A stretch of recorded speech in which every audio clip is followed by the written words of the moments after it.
नमस्कार, मी साटम। आज तारीख आहे 10 नोव्हेंबर 2025। तुम्हाला माहिती आहे आपली सिरीज सुरू आहे कॉन्स्पिरसी 2611। 26 नोव्हेंबर 2008 रोजी मुंबईमध्ये जो भ्याड दहशतवादी हल्ला झाला होता ना, त्याची मागची पुढची आणि आज तगतची कहाणी मी तुमच्याबरोबर शेअर करतोय। पण बघा, एकंदरीत आज 10 नोव्हेंबर 2025 खास खूप जास्त प्रकर्षात राहिला, कारण दिल्लीमध्ये घडलेला जो ब्लास्ट आहे ना त्याबद्दल। बघा, ब्लास्ट असा शब्द मी उच्चारतोय तर लक्षात ठेवा, मी ब्लास्ट शब्द जाणून बुजून उच्चारतोय। पुढे तुम्हाला कळेल ह्या गोष्टीबद्दलचं। हा जो ब्लास्ट झाला ना, त्या बाबतीत पोलिसांचं असं मत आहे की जो सीएनजीचा सिलेंडर असतो ना, त्याच्या स्फोटकातून हा ब्लास्ट झालेला नाहीये। म्हणजे इथे सिलेंडरचा स्फोट झाल्यामुळे ब्लास्ट झालेला नाहीये।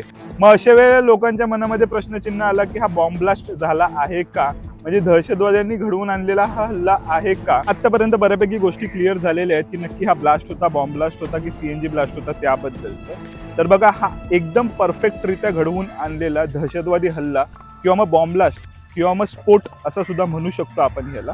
यामध्ये इन्व्हॉल्व असणारी गोष्ट ती म्हणजे जैश ए मोहम्मद आणि जैश ए मोहम्मदचे एकंदरीत स्लीपर सेल्स। वेगवेगळ्या दहशतवादी संघटना भारताच्या दृष्टिकोनातून ऍक्टिव्ह आहेत, पण सध्या 3 ते 4 दहशतवादी संघटना भारताविरोधी काम करताना प्रामुख्याने दिसतात। त्यापैकी एक म्हणजे 26/11 घडवून आणणारी लष्कर ए तैयबा, तुम्हाला माहिती असेलच। त्यानंतर पुलवामामध्ये किंवा आता जो दहशतवादी घडवून आणला ती जैश ए मोहम्मद, आणि अजून एक संघटना म्हणजे त्याबद्दल आपण पार्ट 2 मध्ये डिस्कस करू। पण ह्या 3 संघटना ऍक्टिव्ह सध्या तरी दिसत आहेत।